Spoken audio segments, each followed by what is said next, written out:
I want to go back to the banana coin for a second, because the thing that is crazy to me is people complaining and calling it like, quote, insider trading.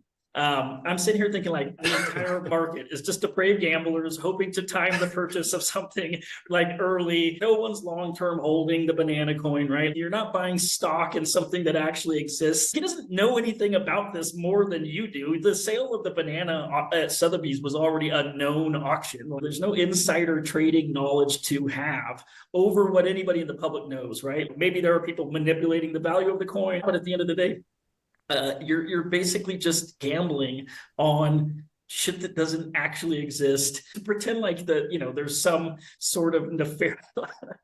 Joey, you've just described the entire art market.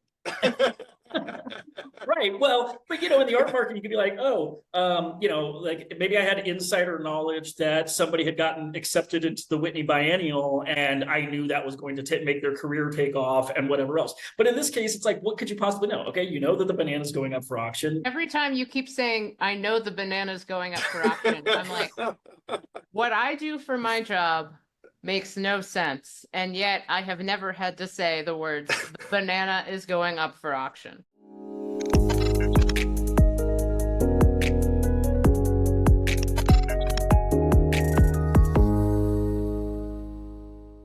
Hello, and welcome to the MO podcast. I am Jonathan Neal, and I'm here as always with my co-host Joey Flores.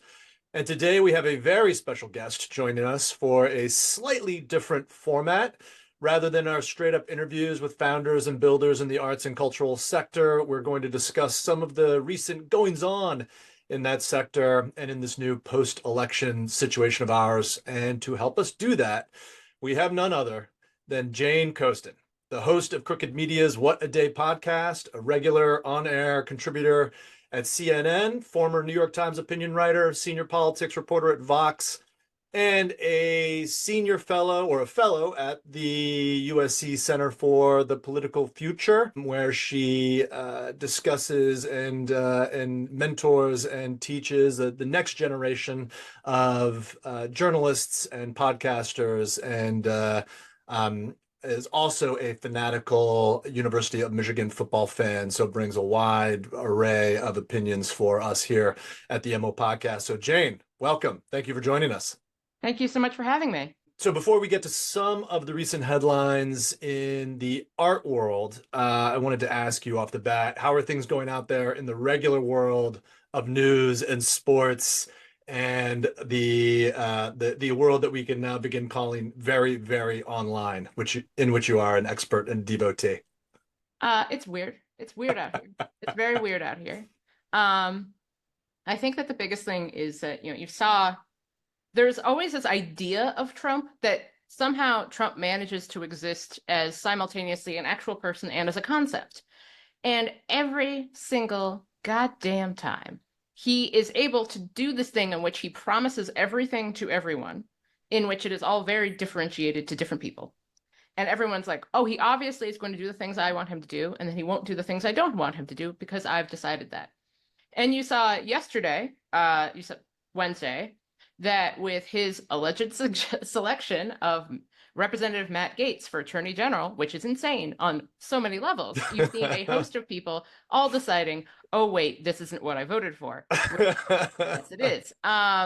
So that has been interesting. And I think that also gets into, we'll talk about this later, because I know one of our articles talks about this, there's been a lot of discussion about the gender gap with regard to the election. Now, the gender gap wasn't as big as people expected to be based on polling, but it is still a reflection of like a very specific masculinist, more not traditional masculine, but kind of a new masculinist ideal represented by Trump. And I would argue by Matt Gaetz, a guy who enthusiastically told his colleagues about how often he had sex with 17 and 16-year-old girls, a thing that he's discussed widely, which is, by the way, a crime.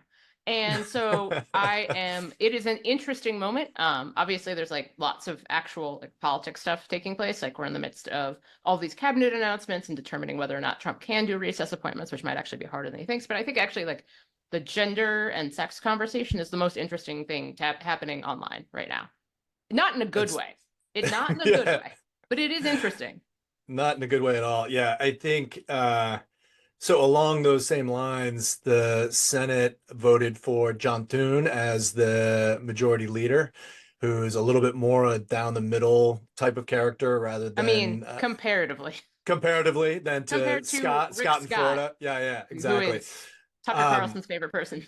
but then so the other theory that I was thinking here is like, all right, I wonder is the Gates appointment like a flyer where behind the scenes they're like, this approval won't go through and maybe we can rely on the Senate to basically not allow this confirmation to happen and then we'll get a different, more middle of the road AG rather than having Gates running wild through the halls of the Justice Department.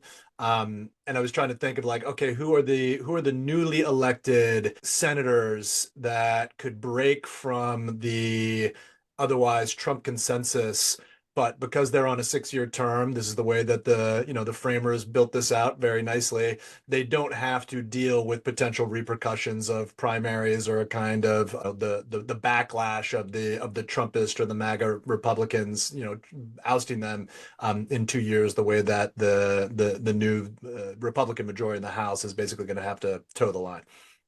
Do you think that there are some senators out there who are gonna decide, not Gates? I mean, I think there's a version of Matt Gaetz in which Matt Gaetz is everything that he is already, but he is also a pleasant colleague to deal with, in which I would be much more doomery on this. Like, I would think like Susan Collins would be like, but like the degree to which everyone who works with him fucking despises him is impressive. Only second, he's probably more so than Ted Cruz, of whom Senator Lindsey Graham said that if Ted Cruz were killed on the Senate floor, there would be no witnesses.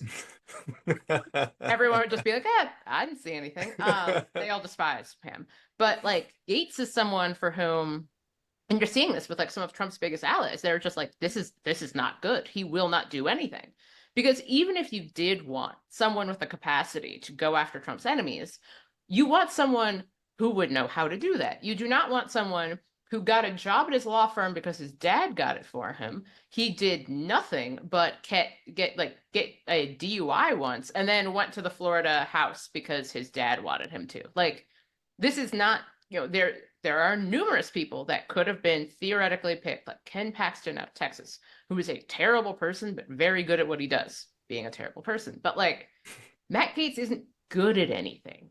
Like, he is famously, and part why all the House Republicans hate him, is because he is responsible for Kevin McCarthy getting kicked out. And then they had to go through, 5 rounds of votes before they came up with Mike Johnson? And everybody's still mad about it. And so I think that, the only thing that is potentially saving us from Matt Gaetz as Attorney General is the fact that people within Congress despise Matt Gaetz. It has nothing to do with the fact that he is enthusiastically supportive of having sex with children. It has nothing to do with the fact that he's very bad at his actual job. It has nothing to do with the fact that he'll do populist stuff. There was a Lee Fang piece about how he partnered with AOC on a couple of things. And I'm like, fine, I am not that gullible. But it is more so about the fact that in order to get nominations, in order to get past a nomination, you go along to get along. There are numerous people who have managed to get themselves confirmed, not because they're good at anything, but because everybody likes them. And so you've seen kind of the bomb throwers like Thomas Massey being like, oh, let's just do recess appointments. That's actually much harder than you'd think because Speaker Johnson would have to approve. It's never happened before. They have never, basically retired both houses in order to do this. But it is more so about the fact that everybody fucking hates him. And this is Congress. This is not a place where you can be. Even Marjorie Taylor Greene had to kind of learn to be not insane all the time. She's very outwardly insane, but in office, she has to perform a certain thing. I've met with Representative Nancy Mace and all of these people who are outward performative bomb throwers. Matt Gaetz does that to his colleagues. And people don't like it. This is a workplace. If you just had somebody who came in, started showing you pictures of the children they'd had sex with, and then screamed at you for 45 minutes, you would have a bad time. If someone did that at Crooked, I would be very upset. But this is a workplace, and they don't like him. So we'll see. I think the thing that almost like saves us from the terribleness that a Trump administration can be is that he hires such incompetent people. So it's like we should maybe just be pleased that, like, you know, he decided to appoint this absolute criminal idiot to be the AG, not because it's good for the country or whatever, but because the odds of them, you know, being capable of doing the most nefarious stuff is so low. Because, you know, and we've seen that in the last time that Trump was president. He just like hires people who, you know, are like diabolical at their core, but they're so incompetent that they can't do the diabolical things that they would like to do. So maybe it's a little bit of a saving grace. But I'm not comforted at all by Kevin McCarthy saying that, there's no way that this confirmation is going to happen. I mean, you couldn't even hold on to your speakership in a Republican-controlled House of Representatives. So I don't feel particularly confident that Kevin McCarthy knows, what can and can't happen. But right. No, I do respect the fact that he is driven largely by hatred. Like, just that the haters are real. Like, we've already got, like, Susan Collins has no backbone to speak of, but both her and Murkowski are kind of the like centrist Republicans, and they're already out on him. And then like there are a host of people who basically are like the only good news about this is that he will not be in the House because he resigned, which also was a level of like shot calling that you just don't see very often. Like you'll note none of the other cabinet picks have resigned from their previous job. Like all of the pick for ambassador to the United Nations, she's still got her job, especially because one of the other side things is that Trump keeps picking members of the House, and the majority that Republicans have is very slim. And so Democrats are like, yeah, just keep taking him. Just keep going. You don't think in the spirit of very online conspiracy theories, you don't think this was like cooked up so that Gates could have a saving face resignation from the House to avoid the ethics panel, and and then he doesn't get confirmed, and woe is me, centrist Republicans, establishment Republicans still don't want to see the reforms that MAGA land wants to see, and he gets a show on Fox and gets to make good. See, again, I talked about this in my podcast. There is no 4D chess. There never is any 4D chess. But you are not. Ezra Klein made that same point. Hugh Hewitt made that same point of like being like, maybe this is because it's going to make all the other nominations seem sane, but no. Basically, Matt Gaetz, according to the reporting we've got from Mark Caputo, who's at the Dispatch and who would know, basically, Matt Gaetz was like, if you give me the Attorney General, I will chop everybody's heads off and I will burn everything to the fucking ground. I will do whatever you want me to do. And Trump loves that. Trump absolutely loves that. It's one of those, if you hear hoofbeats, think horses, not zebras. If Trump hires somebody, it's because he wants to hire them, because whatever it is. Like, I also think that what you saw in the first round of Trump is that he basically, so allegedly what he will do is that he'll walk in and he'll look at how these people look on television and he'll go from there. And so he picked, for instance, Rex Tillerson, because he was like, that guy seems intimidating. And it turns out they fucking hate each other. So that's why Rex Tillerson only lasted a year. There are a host of people in which he was like, oh, they look really good, or they sound really good. And ergo, that's why they got that job. And so I don't think that there's any 4D chess. I think he genuinely wants him to be Attorney General. He also is aware that there are a host of people who will literally, I can't remember which House member said, he was like, Trump tells us to jump, we will only ask how high. Yeah. So, no, I mean, obviously that doesn't really matter for Senate confirmation, but like, there's no 4D chess. There is no plan. This is whatever it is. Understood. Understood. In keeping with our arts theme, I saw on Reddit that Trump had appointed Kid Rock to be the head of the NEA, and it took me about 30 seconds to a minute to just like I was like, oh my god, and I started digging in because it actually seemed plausible that would happen. So I had to like quickly go fact check. I was like, okay, it's just a joke. Okay. But the sad part is that, that I had to go fact check this just to be sure that it wasn't the case. Yeah, I want to, we're in a weird moment in which people are like, it's very strange to be in a moment in which anything seems possible in a bad way, but also you really get the sense that there are so many people for whom politics isn't real. like nothing actually happens. And all of this is like performance or like theater. Like there are people who are like, oh, this is an amazing television show. And I'm like, I don't think that it's so weird to see people for whom politics is so, especially at the federal level, which I guess I understand more than people thinking this about state politics, but like that politics at the federal level is imaginary. It's like talking about who's mad at who at court at Versailles, when that's not true. Like DOJ investigations really do matter. Like all of this stuff actually happens, but the degree to which this is like people want to watch this performance. And I think that it's really been pretty shitty of some people to go on CNN and elsewhere and basically be like, this is an amazing show. How entertained are we? Like, it's not. It's a real thing that's actually happening. It's true.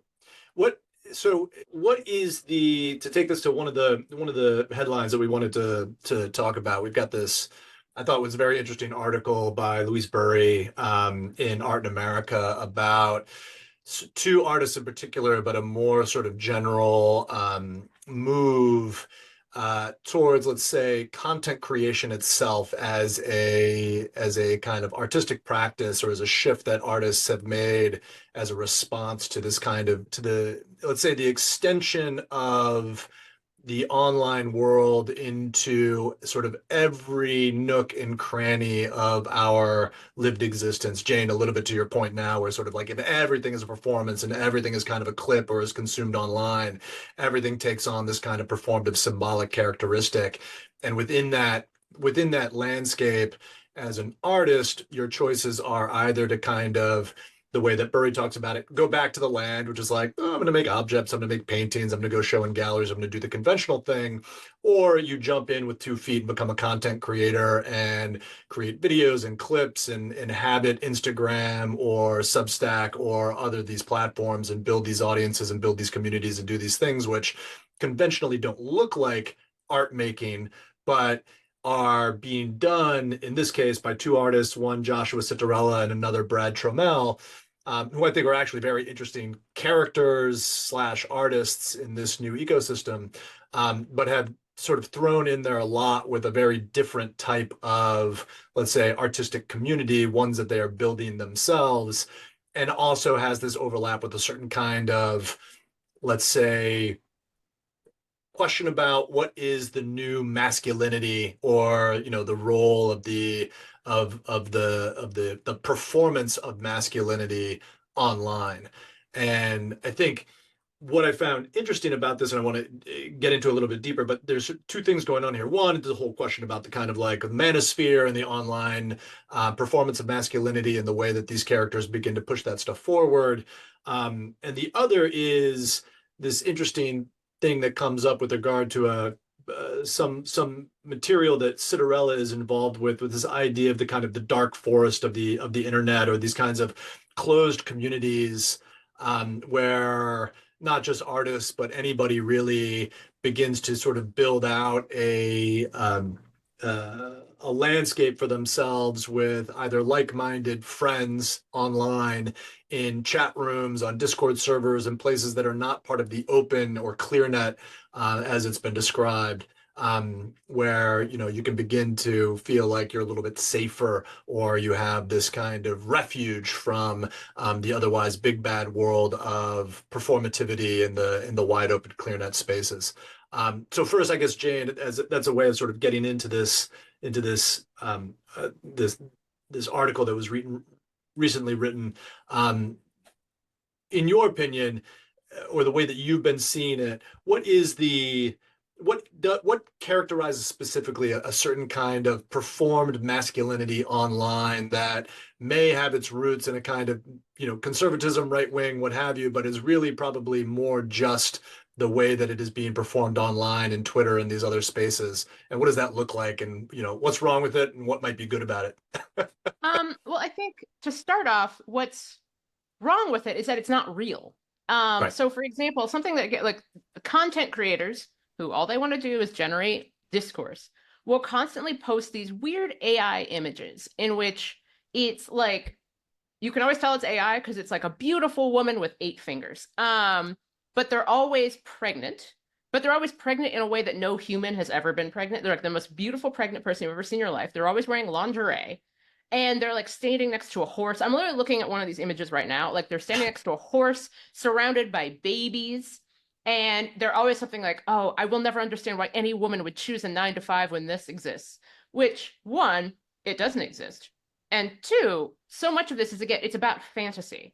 And that's, I think, like the new masculinist ideal is such a creation of fantasy that it is actually quite literally unattainable. And then there's an idea about black pilling. So if you've heard of the red pill, it all comes from The Matrix, which is ironic that a movie written by 2 trans women has become like this masculinist ideal of that. You take the blue pill and you give in to, you basically accept everything everyone's telling you. Take the red pill and you find out how deep the rabbit hole really goes. But the black pill is that everything is terrible and nothing can change and you should probably just kill yourself. So there's this idea, you see that with incels and these communities, they're very black pilled, but it's not real. Like the masculinist ideal is that somehow you will have a woman because who you despise, like let's keep it like a lot of kind of the masculinist right online seems homoerotically anti-woman in a way that is just baffling. Like there are a lot of posts going around very popular on TikTok where it's like, if you're just not horny, you never want to be around a woman again. Just ignore women, don't talk to them. And at a certain point, I'm like, you're just becoming Greek, like ancient Greek in this specific way. But it's also about like you would get a woman who would be all submissive to you, but also somehow, and she would not work, but she would also somehow bring in a ton of money because she couldn't be a gold digger, obviously. So it's like this creation of a woman who doesn't exist so that every other woman like is a disappointment, so that real women are very, terrible. And then so, especially because the content creators will keep making this. So you can always find a TikTok of somebody who is this ideal or a TikTok of somebody who is your anti-ideal to scream at. And so much of this masculinist, especially because it's like, it's not traditional because it's a tradition that is not real. It is based entirely on, like, you'll see AI regenerated images that are supposed to be from the 1950s, but those aren't even real. The images in the 1950s weren't real. That's not how people lived. That's what advertising looked like. It would be like if you made AI Norman Rockwell and then based your entire ideology on AI Norman Rockwell. So it really is about a life of fantasy and then being furious about how it's not real. Especially since one of my favorite Substackers, it's called Cartoons Hate Her. She made a whole post about how so much of this like trad stuff is like, no, you don't want to be on a working farm and raise 10 kids. You want to be rich. You want to be rich and have a rich husband and not do anything. And so I do think that so much of this masculinist ideal, it's non-traditional because there is no conversation about you having like the man having a hard life at all, or or working hard or doing anything. Nobody complains about the man working a 9 to 5 all day, but it's very much about this fantasy. Like it is essentially the pizza and ice cream for me forever. That is my ideology. How dare you get in the way of it? And, that you start seeing this with kind of the trolley right talking about how women shouldn't be allowed to vote. Women should not be allowed to hold office. Women should not be allowed to speak in public. Like this is all stuff people are talking about online. And so much of it, a lot of it is intended to generate content because people will yell at it. But a lot of it is based on this fantasy of this world that cannot exist and you just get madder and madder that it doesn't exist. So I think that it's not good. There is no good part about this because none of it involves men taking responsibility. All of it is like bizarro world. Like the best way I could describe it is like the weirdest elements of like second wave and third wave feminism, but by like the worst guy you know. So it's a lot of like the Scum Manifesto, but written by Andrew Tate. So it's really like, it's very much because it is about that performance. It is about like, I'm going to go kill Andy Warhol. And it's not about like, I am going to have a nice life and work hard for my family.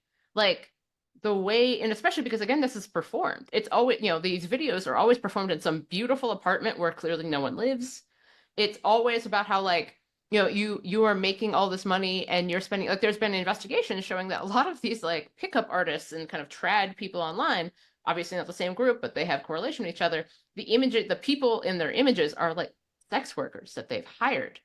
And so Like, it is all about the performance. It is all about the performance of a version of masculinity that is paper thin. And so I don't think there's anything good about it.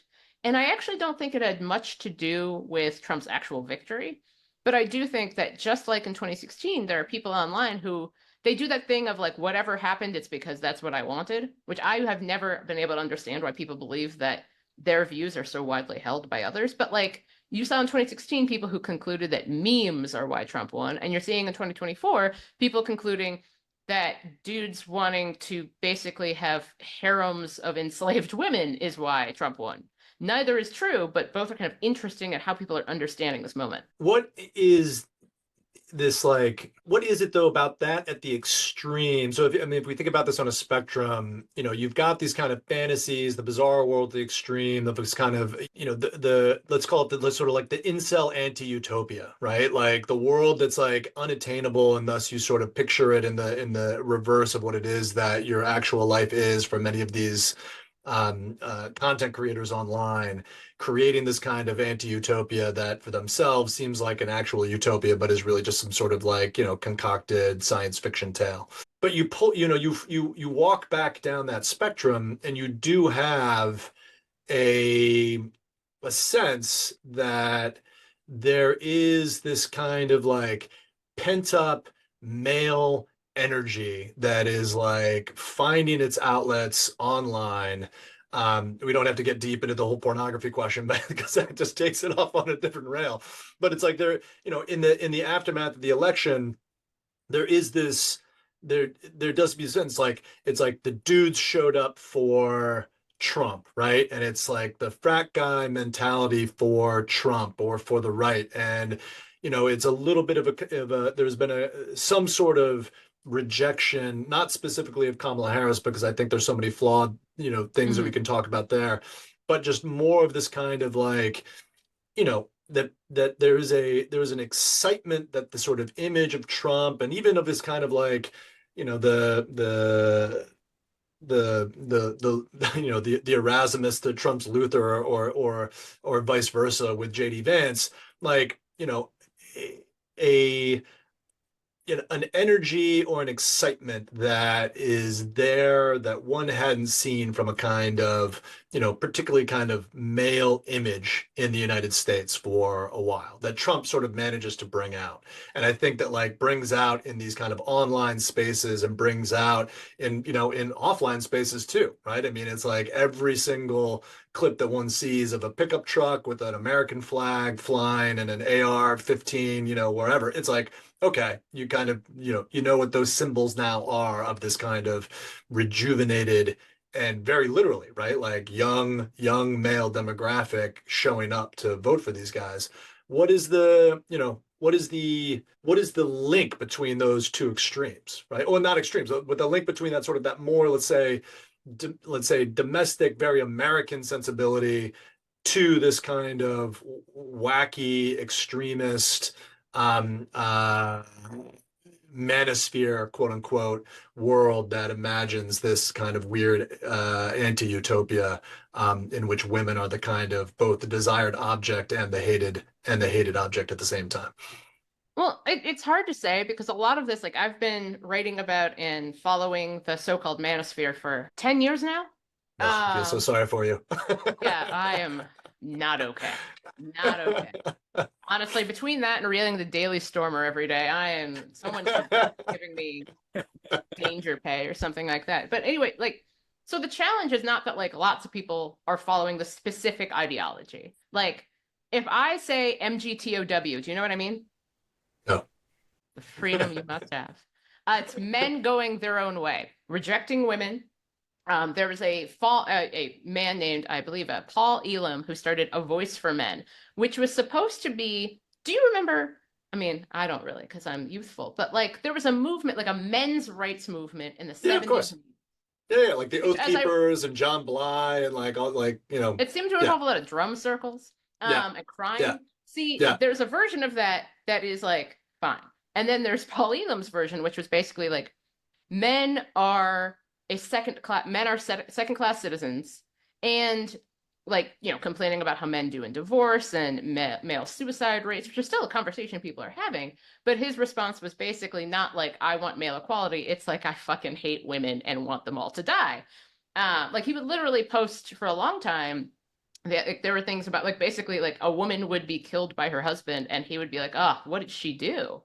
And so his like the language of the manosphere, because there's a lot of different pieces of this. There's kind of the men going their own way, like rejection of women, the people who complain a lot about divorce. If you've ever been in the comment section of any website, as I often am, there's just a lot of people complaining constantly about divorce. And a lot of it is like, seems very personal, but like that was a lot of the conversation. People who had been burned by men or burned by women or in their view, and then basically took that to be like, that's all women. It's kind of like a little bit kind of the like, you see this with women, like the misandrist movement, but instead of ironic coffee cups about male tears, it is very much like women shouldn't be allowed to vote. And so, but then there was also the pickup artists. If people, Joey might remember like Mystery or something like that, like the people who would go on MTV shows about being a pickup artist, negging.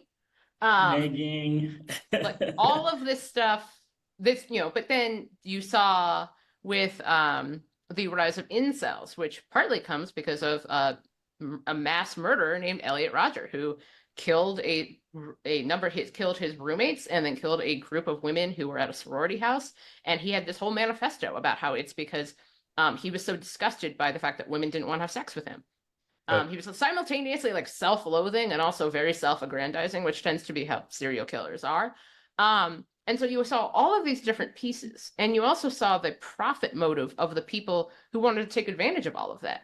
So you see people who get on, the podcast. There's a podcast called the Whatever Podcast, which is awful, but very popular because basically it's two men who bring on sex workers and then scream at them about how they're whores and then ask them questions. And then if they get them wrong, they make fun of them. And like the content from that goes all over the place. And like just a host of like masculinity. You'll see this retermed, and we could get into this because one of the things that comes up in the election came up in 2016 as well, is like the gender gap existing in minority communities as well. And so a lot of these group people are Black men who are constantly talking about how Black women are the worst people who have ever lived and also very ugly all the time.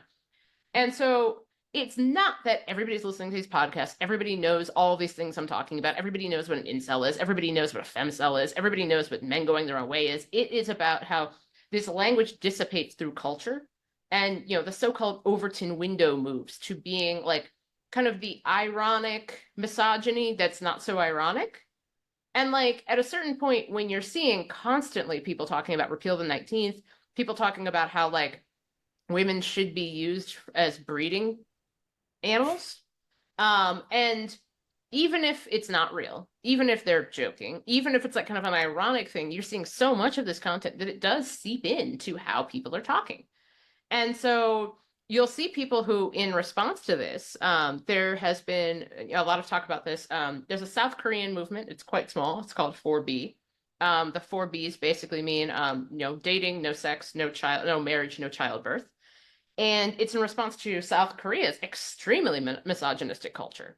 They had an election a couple of years ago in which basically the person who I believe won the presidency was like, feminism is evil and like very anti-woman. And so in response, South Korea already has a plummeting birth rate. And so in response, women were like, we don't want any of this, because like they had a massive string of like upskirting videos and just being committed en masse. And so I think that there's a real sense, it's that trickle down effect that I'm concerned about. I'm not concerned in the like, oh, we should ban this for disinformation kind of way. I'm in the like, when people, when you have school kids in England who are calling their teachers sluts and whores because they're watching all these Andrew Tate videos, and that's just what they think how you talk to women. And to get into, very briefly, the pornography piece of this, because I actually had a conversation with a sex worker who a couple of days ago for my show, for an episode that will go out hopefully next week. She was talking about like one of the challenges has been that because pornography has had the same shift more recently, but kind of the same shift that Hollywood did in the 60s and 70s, the end of the studio system. But it didn't lead to like new cinema and Francis Ford Coppola. It led to porn tube sites. Great indie porn.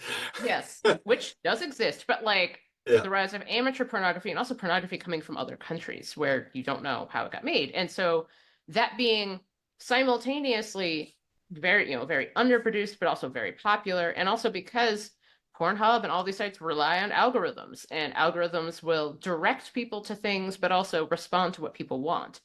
And so you see that like with the ubiquity of pornography and the ubiquity of the availability of pornography, this woman told me about, she's like, every time I ask somebody, people, I go to hearings about pornography, and I ask the person, do you have safety settings on your kids' phones? And they're like, oh no, I would never do that. And she's like, then why are you yelling at me? So I do think that's a piece of it, because so much of this it's about content and it's about culture. It is not to say that everybody's into this. It is not to say that everybody is using these same terms. It is about the seeping in of how this kind of language and how this kind of viewpoint gets used, because it is a viewpoint that is based on constructing an ideal woman who does not exist, and then projecting all of your desires onto that ideal, and then being furious that she doesn't exist and hating all women in response. And so I do think it's interesting also because in that piece you shared with me for this, like, I do think that one of the things that's weird is that people tend to decide something is ironic because they want it to be.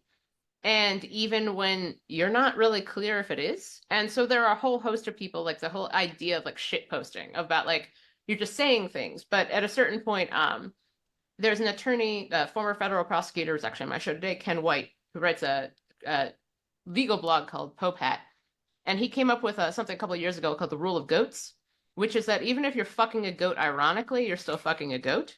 So there is a sense to me that like, even if you're doing all of this for shit posting, even if you're doing it ironically, you're still doing it. You're still doing it, right? And so like, yeah, I know that was a very long and rambling, but I think that there's a sense to me about like, it's not about people knowing the specifics of these movements or the specifics of who these people are, or like trending topics or something like that. It is about like the ubiquity of these views being seen. It is about the fact that like if you go on Twitter or on TikTok, you can find millions of videos or comments about how women shouldn't be allowed to vote, and that women should just be used for sex and then, kept in a room. Like the ideal being sex slavery.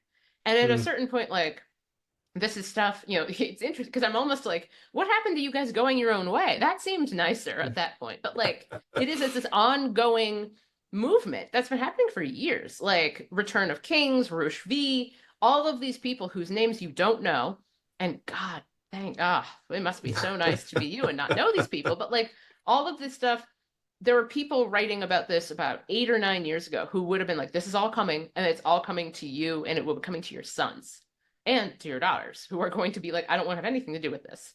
Like, I think that it's been interesting because you're seeing simultaneously a host of religious communities basically dealing with like sexual abuse and caused by patriarchal cultures. But at the same time, you're seeing the rise of a new patriotic culture that is post-religion.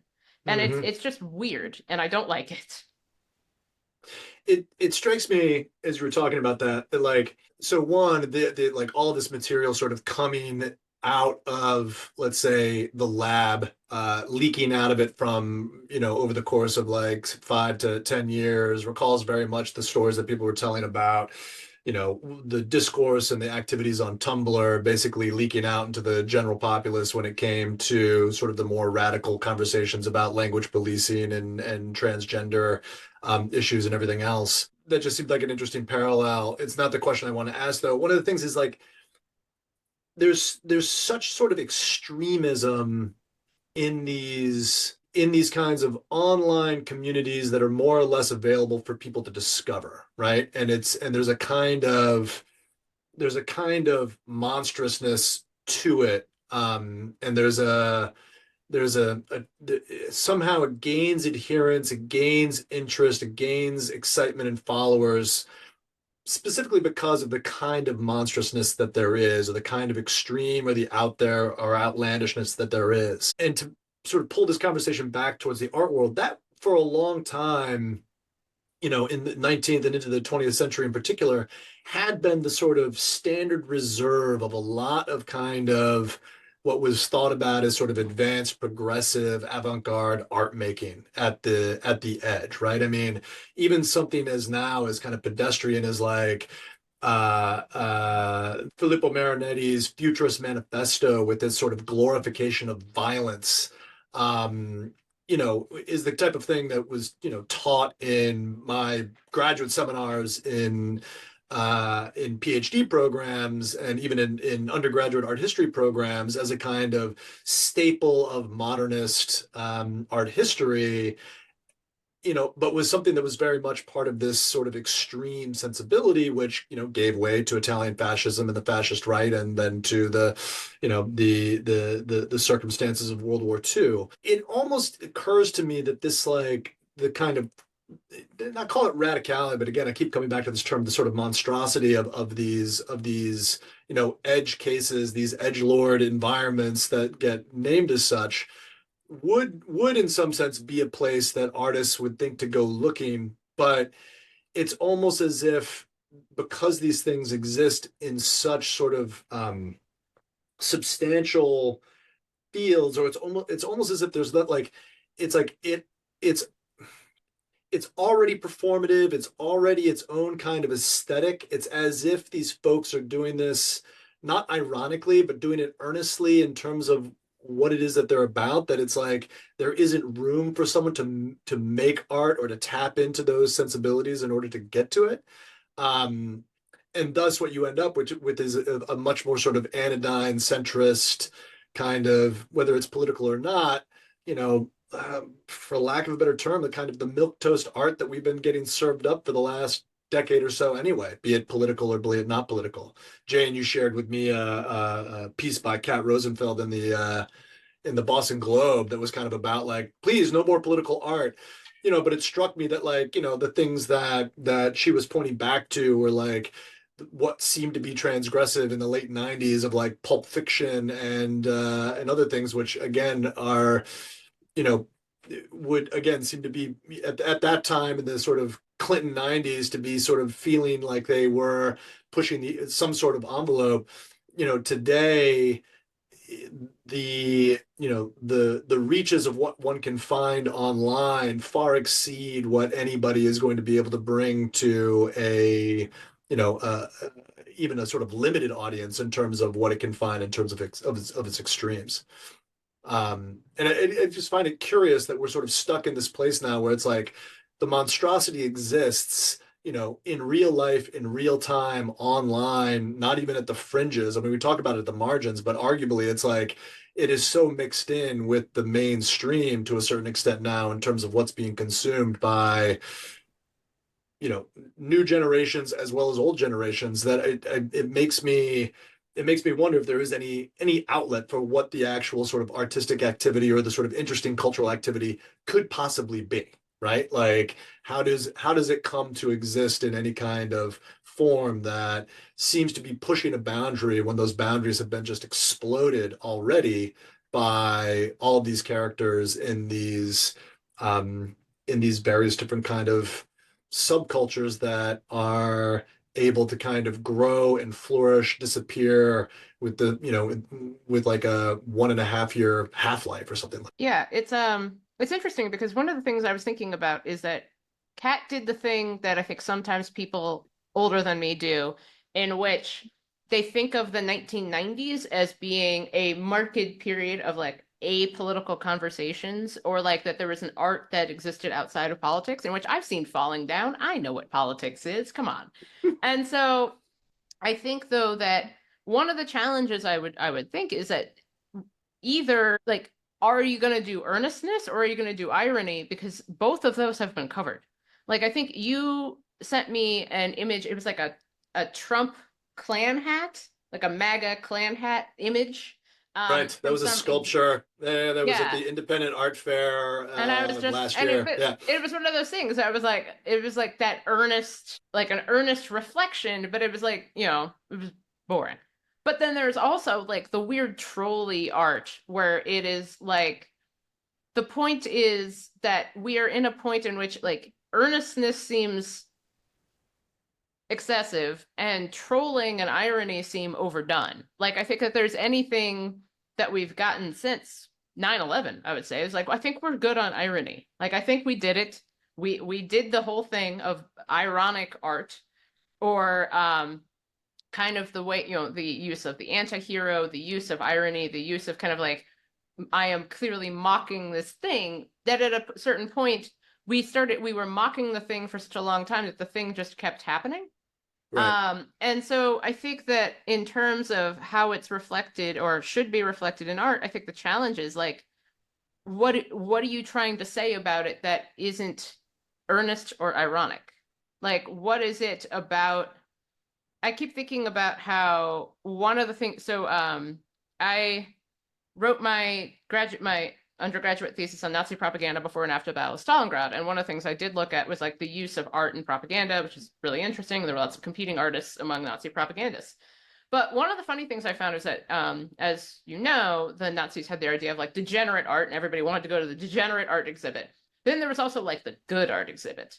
And the funny thing about the good art exhibit is that it is so like earnest that it's like kind of baffling. It's just like, look at these beautiful nude Aryan people Yeah. standing here holding swords. And it's Arno just, Breaker. Yeah. yeah, it's just so earnest that in a weird way, it becomes kind of ironic in its own sense, like unintentionally. Yeah. It's like if you made an art exhibit out of an American Girl doll store. And so I think like that's something that I've been thinking a lot about, is how that's reflected in art and how we talk about it, and how we talk about, like, because I think that there's an idea, again, like I think people who are older than I am tend to have this thing of like remembering the 1990s as being a moment in which politics was absent from art, or like less political, because they themselves were less political at the time. Like, I could understand if you were 17 in 1997 why you don't think that Quentin Tarantino movies were very political, but like after, watching Pulp Fiction or something like that, you could like there's a lot going on there in a very interesting way, or in how those how Fight Club or something like that, like how that was reflective of a particular politics. Like I had to watch American Beauty in my History of American Suburbia class, and it was very reflective of a time. I joked about this, and a writer emailed me to be like, I understand you're kidding, but you don't understand. It was correct. That the biggest, the worst thing that could possibly happen to you in 1995 was to have a job that you didn't like. Like, so many movies from the early 1990s, and so much culture about the early 1990s is, I have a job, I have a wife, my life is terrible. And it's just so funny to me because it's like, Yeah. I graduated from college in the midst of the Great Recession. And Yeah. so the idea, like, so much of that culture is reflective of like, this is why, like, for instance, the film Reality Bites, I fucking can't stand it, because I'm like, what Yeah. did Ben Stiller do wrong? He's just a guy Right. with a job. But of course, the great corrective to that is Clerks, right? Like, Yes. so I mean, I like your point about, this like earnestness and irony, right? Also goes in, there's this sort of like the drive for authenticity, or the feel, this desire, the desire for authenticity, the kind of desire for reality in the face of like so much artificiality, fakeness, performativity, et cetera. And I mean, I think that's a conversation that's been going on for quite some time, and everyone seems to rediscover it every kind of 18 months or something like that. But it struck me as you were talking about that, like, okay, so between the earnest and the ironic, what is like a third term there, right? Like what sort of gets you out of that dyad? And it's either something that sort of like can't be decided upon whether it's earnest or ironic, right? And I think that, one of the other articles that we wanted to talk about today was this news piece about the the auction of this work by the fucking banana and the duct tape, sculpture, which itself was kind of like began as a stunt, took on a life of its own online, is now being auctioned at Sotheby's. But in advance of it being auctioned at Sotheby's, one of the employees at Sotheby's created a meme coin on the blockchain, and that coin itself began to trade and created a, close to $1 million profit for some speculator. And so it struck me that sort of like between earnestness and irony is like, I mean, it sounds trite to call it the market, but it's like there's this other thing that happens with it, like the valuable derivative, right? Like the thing that is not the underlying thing, it's either a derivative at one or two removes from whatever the underlying asset, reality, sensibility might be. But yet, because it is that derivative, it is able to circulate in a way that the underlying thing has never been able to circulate. And it is through that circulation or through that speed in some sort of, marketplace. Again, I don't want to just talk about this in terms of like money, but like in some sort of marketplace of attention and value, gains its own momentum, right? Makes its own reality. And so you have this like banana coin, that is itself is based on something that can't be decided of whether it was like there's no way that the banana and the duct tape is earnest and it's Maurizio Cattelan. So it's got some sort of like provenance of coming from an artist who's got a whole history of doing these types of stunts. But it's like a derivative upon something that people can't decide on whether it's earnest or it's ironic. And it's exactly that undecidability and its derivative nature, which makes it interesting, maybe, or valuable, maybe, at least for a moment. I mean, so somebody is out there sitting on top of $800,000+ from having traded a fucking meme coin. And that's like, and again, that's real value. Like that's actual money in the real world that can like do things in the real world, right? Now there are a bunch of other people sitting on top of some meme coin that they thought was going to keep going up, and it's like they got burned. But there has to be some other spectrum or some other knob that we can turn that doesn't keep flipping back and forth between irony and earnestness or between the artificial and the real, right? Like we need some other set of descriptions by which to begin assessing the things of culture that come to us through our screens and in other dimensions that allow us to engage with it in some way. Joey, you gotta have a take on this as well. I think the thing that's interesting is like, back, let's say 30 years ago or what have you, if there was something going on in subcultures and, an artist wanted to bring attention to it, it was because, there wasn't a whole lot of places where awareness was being drawn to these things, or there wasn't very many people providing an interesting take on those matters of culture. And, they were able to do something that to comment on this in some way, whether it was ironic or earnest. But I think the problem now is that, all of these things, there's already a million people in the comments, right? And like, there's these average people that are maybe not, known fine artists or even really consider themselves artists at all, who create ironic or earnest content in response to these things. It's like, it's no longer like necessarily a needed job of the artist to respond to these things in culture, because the responses are happening in real time. There are people creating responses to these things that are hitting the nail on the head or providing these like, these other viewpoints or whatever else. Like it's so, it's proliferating so fast and everyone's responding already to the point where like, why as an artist do I need to spend a bunch of time creating a piece of art to comment on something that someone else was able to create a meme in 45 minutes and post, which is actually like, a more interesting take on this thing anyways.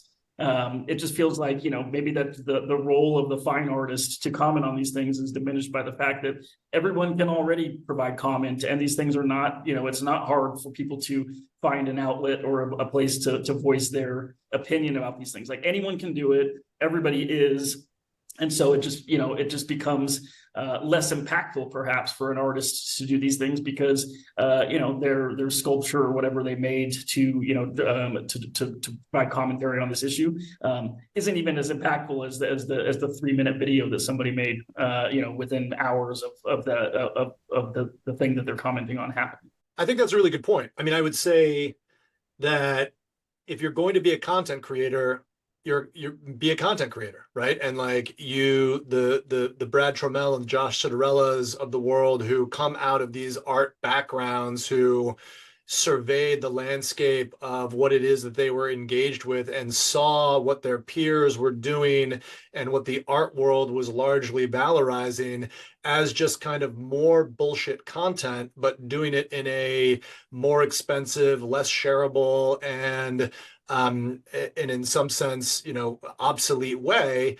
And so in response to that, rather than making a stupid red MAGA Pope hat and putting it on a pedestal and sticking it in, having a gallery bring it to the Independent Art Fair in New York, so that a bunch of well-heeled collectors and media types can chuckle to themselves about how knowing they are in terms of their politics and how affirmed they are in their recognition of what the message is from that work. Stop doing that. Stop thinking that you're an artist by doing that, and just realize that you're peddling products. Like you're peddling a set of kind of, consumer items that are about, catering to a type of personality and a sensibility. And that sort of goes back to my other point. Is like, but then like, what's the artist to be doing, right? Like what does the artist take themselves to be doing? I think that most of those artists are probably, Jane, earnestly like beavering away in the studios thinking that they are doing art, and hoping that someone is going to take a look at it and is going to react to it. But at the end of the day, they haven't had the wherewithal, the self-consciousness of a Josh Citarella or Brad Troemel to own up to the fact that they are just, content creators in this sort of like vast landscape of content creators with MFAs who are doing it poorly, right? Or doing it to serve it up to Instagram as if that's the platform that they're doing it for. And the other option then is... I'll just say this, like, I haven't looked, I don't know, but I would bet, some reasonable sum of money that, if you go back to, 2 election cycles ago, if you can't find a picture of a red MAGA KKK hat on the internet, there's going to be that, right? Like, it's not, to me, it's not an original idea, right? Like, okay, sure, you physically made one and took it to an art fair, and that, that's a little bit different. But at the end of the day, there's nothing original about that idea. Like, you could certainly find memes with that exact same situation going back. And again, I haven't looked, maybe it's not there, but I would have a really hard time believing that that's not something that has already been done in spades through digital assets and other things. And so, again, it's sort of like, to be a serious fine artist and create something that is just a physical manifestation of something that has to have been done thousands of times on the internet already. Just like, what is the importance of it?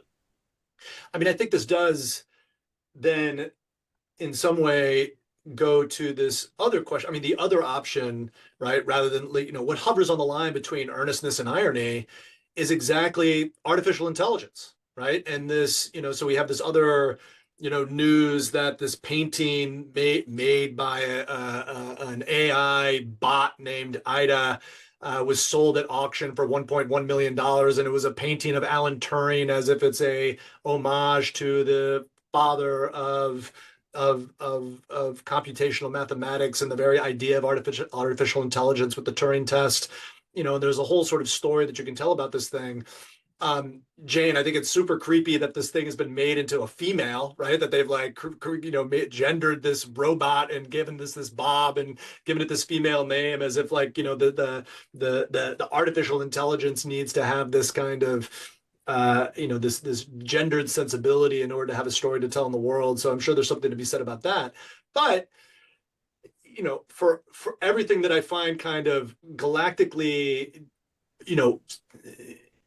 stupid about the painting itself and the whole process by which it was put together, I do actually think that this is the terrain upon which something different or something interesting that gets us off of the earnestness, irony axis this is where it will come from, right? The whole question of what does it mean for this computational phenomenon to engage in some sort of quote unquote creative process, either alongside humans, but hopefully of its own accord, would be the place to look for something interesting that's happening. And so artists that are interested in trying to overcome the mere fact of being content creators would need to take AI seriously as a phenomenon and a technology and a kind of theme in the world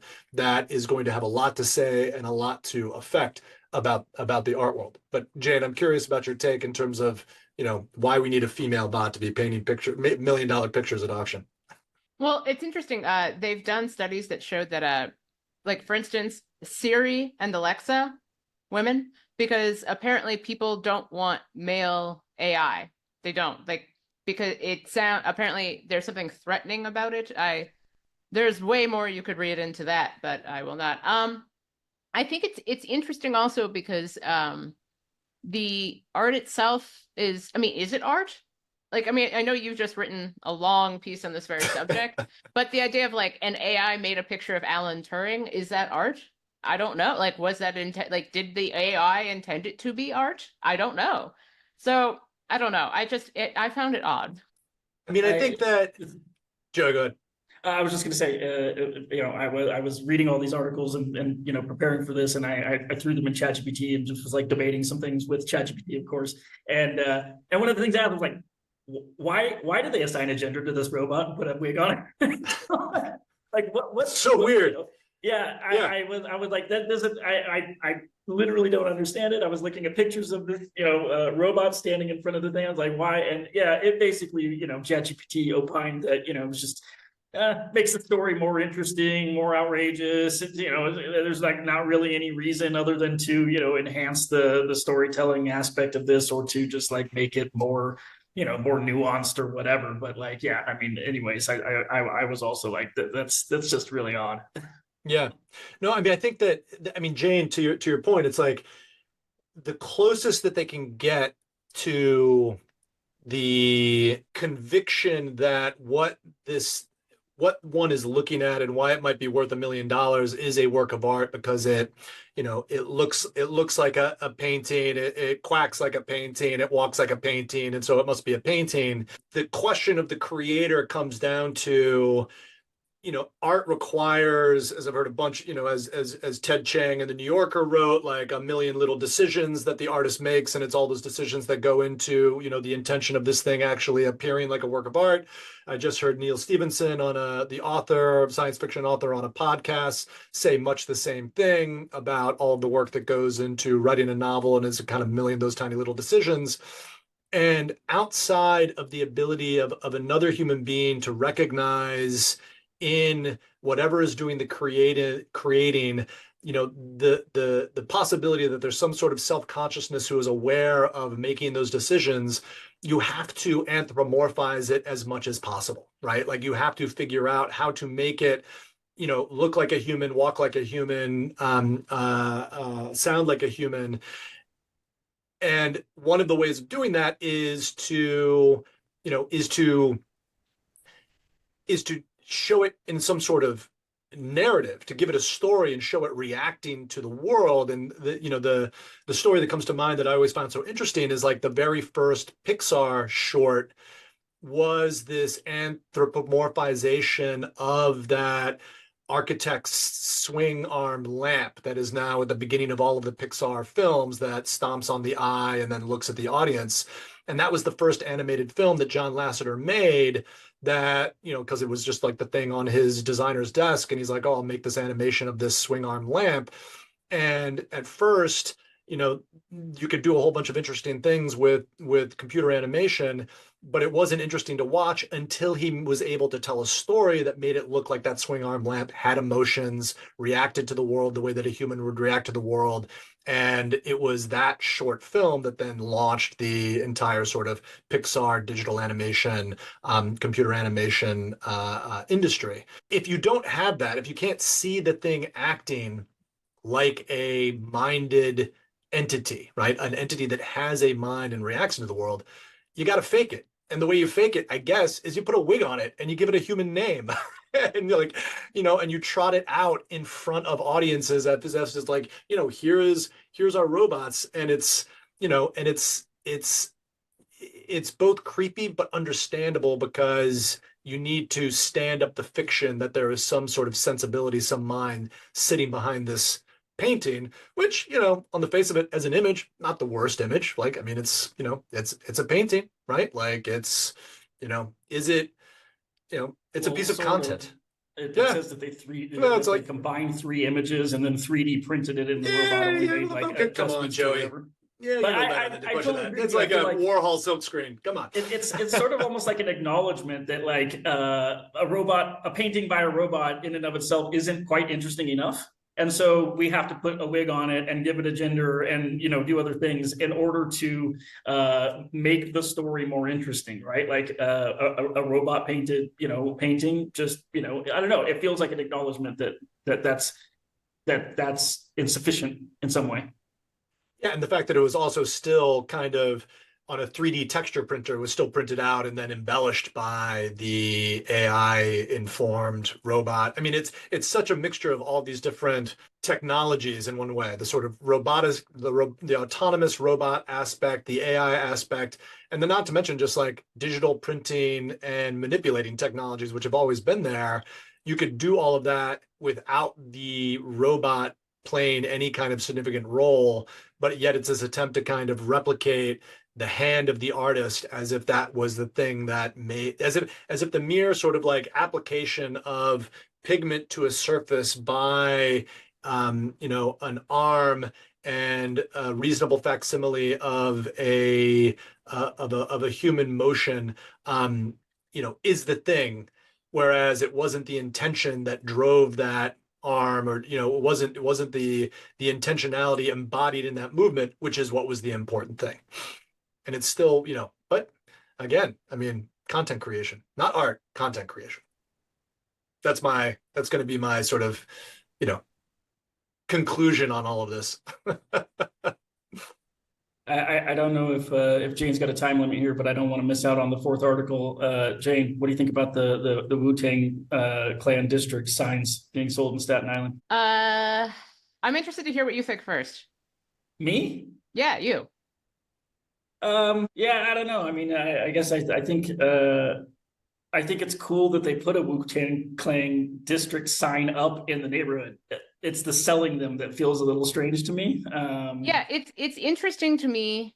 Something I've been thinking a lot about now that I live in LA, is how, I mean, I guess it's a good thing that like hip hop culture, or the culture of, or even like a version of hip hop culture, has become something where it's like, I mean, I think that this is something about how like things that were once controversial are now no longer controversial, and then they get sold. But there is something very strange to me about how like the Wu-Tang Clan, obviously legendary group, great album, 13 Chambers. But I think it is a funny thing about how, I was thinking about how like whenever you make the point that like the distance between,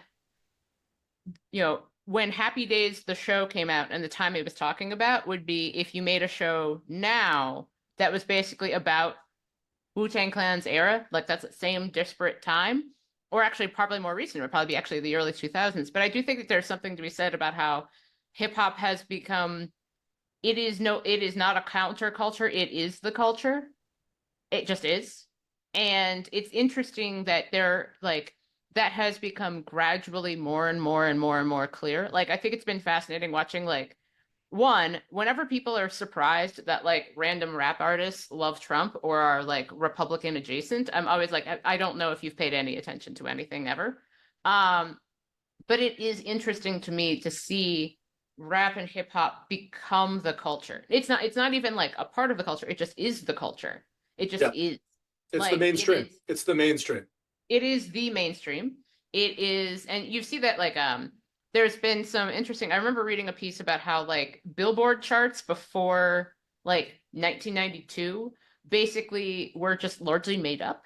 Like they were not reflective of actual record sales. It was like they would go to one record store and be like, tell us how many of these albums you sold, but don't count rap.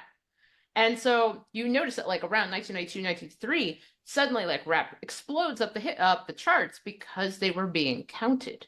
And so in terms like because we no longer have a monoculture and because hip hop has become so influential, I mean it's 50 years old. It's been around like it's your age, Jonathan.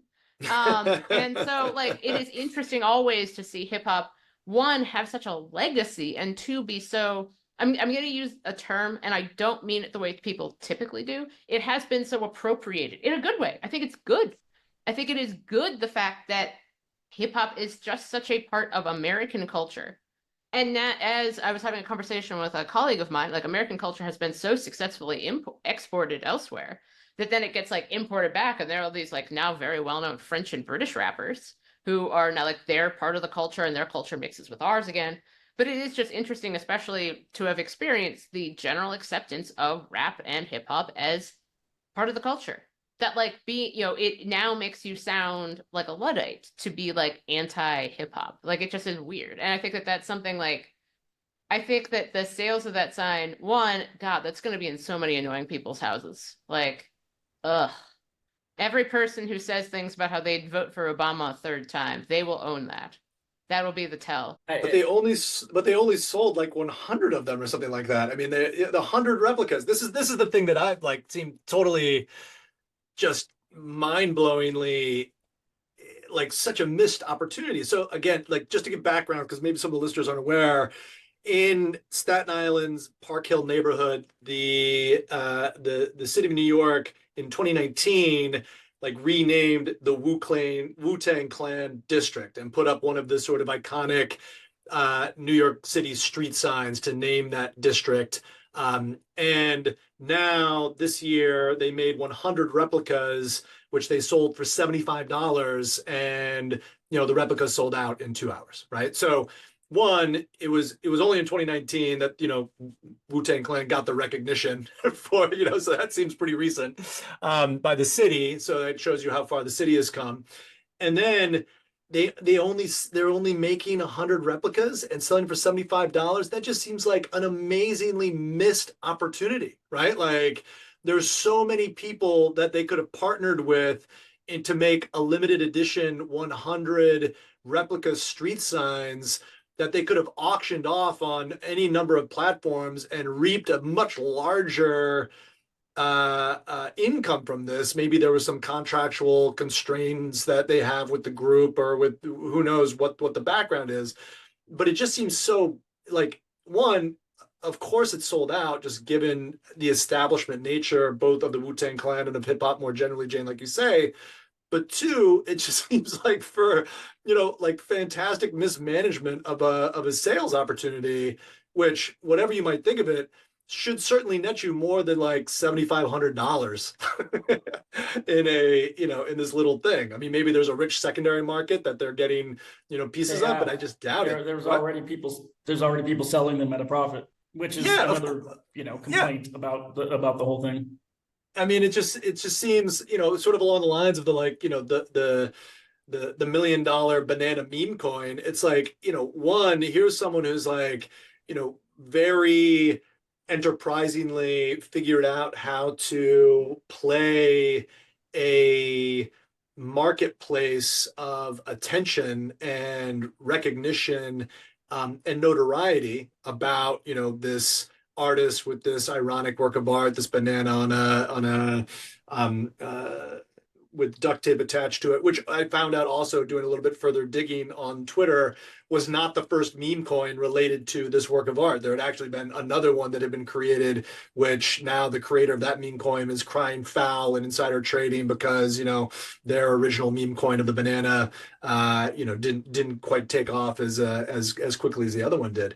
But for all that, I feel like this should have been it should have been a bigger story. I mean, if you can have a bad portrait of Alan Turing sell at auction for $1.1 million created by a creepy, facsimile of a female robot, Wu-Tang Clan should be able to sell more than just 100 street signs with their names on it, which was done in a kind of earnest recognition of their cultural achievement. Come on, it just seems like it's bullshit.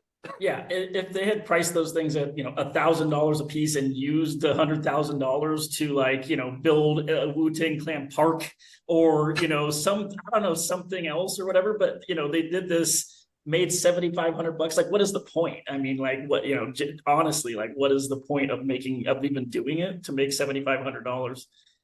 I want to go back to the banana coin for a second, because the thing that is crazy to me is people complaining and calling it like, quote, insider trading.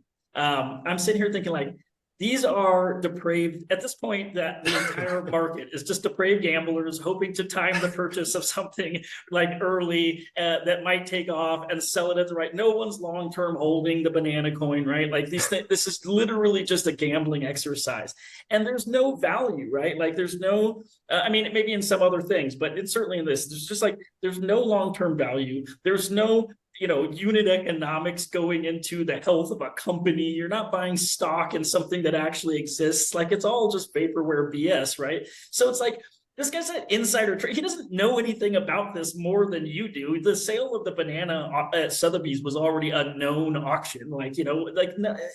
There's no knowledge to be had here. There's no insider trading knowledge to have over what anybody in the public knows, right? Like maybe there are people manipulating the value of the coin and doing things like that. But at the end of the day, you're basically just gambling on shit that doesn't actually exist. It's all just fun. Can I time this right? Blah blah blah. Like to pretend like there's some sort of nefarious. Joey, you've just described the entire art market.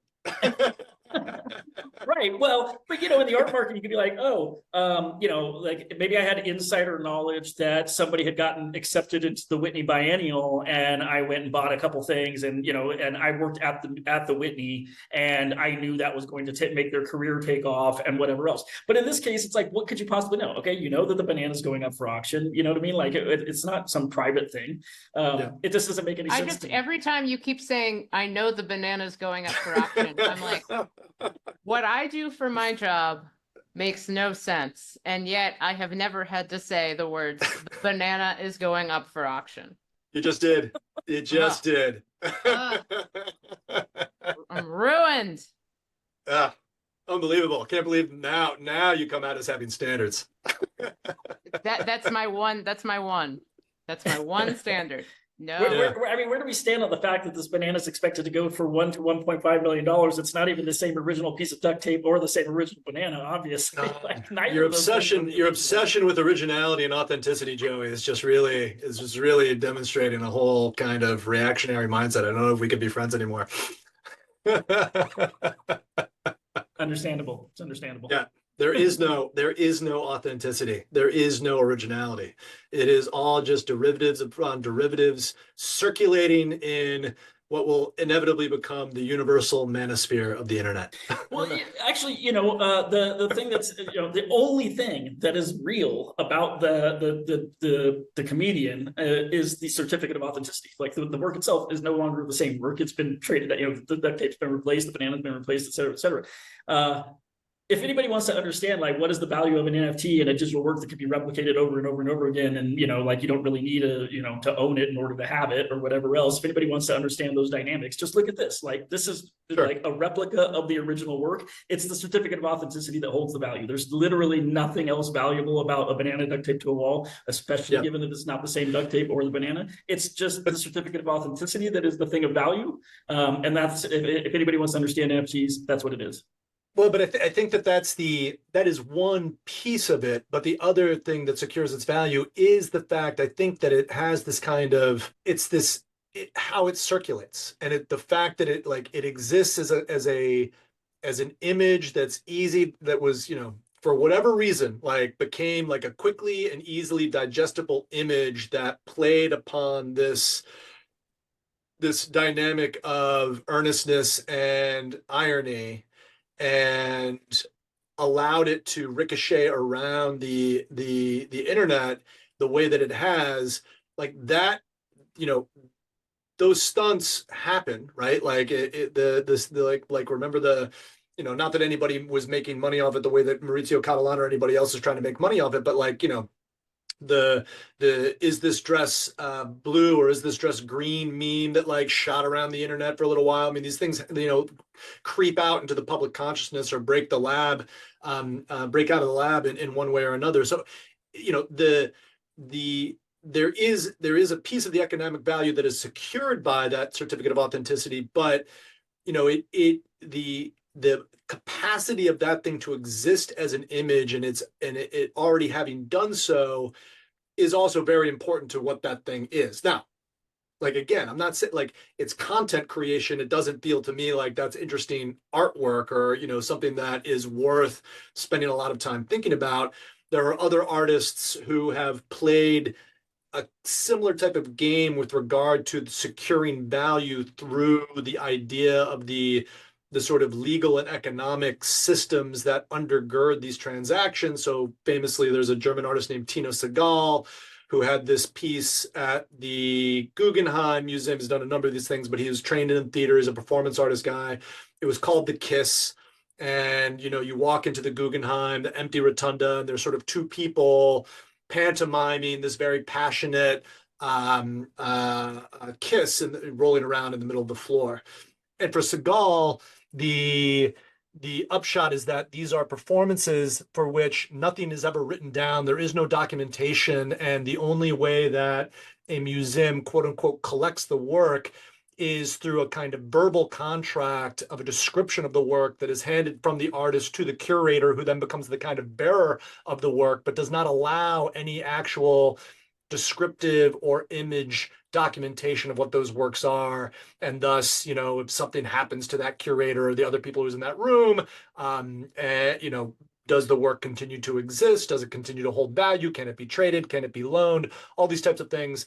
You know, I think that that's the kind of stuff that gets graduate students in art history programs or cultural theory programs very interested, and all of a sudden they want to talk about it. Maybe there's some sort of dissident economists out there who enjoy thinking about those things too. But this is not, you know, this stuff is not just necessarily novel in terms of the way that people have been thinking about it and trying to push the boundaries of it within the institutions of the museum and the art world. But I mean, like, I don't know, for me, it, like the whole insider trading banana coin phenomenon makes this much more interesting than it was before, right? And the fact that we get Jane to talk about banana coin is just like, you know, puts the icing on the cake. I'm not saying those words. I won't do it. I'm not saying those words. Folks, I do have to go. Yep. Thank you very Jane, much for having me. thanks for joining us. Really appreciate it. Absolutely. Bye. Yeah, good to see you again, Jane. Bye-bye. Thanks, Jane. Bye.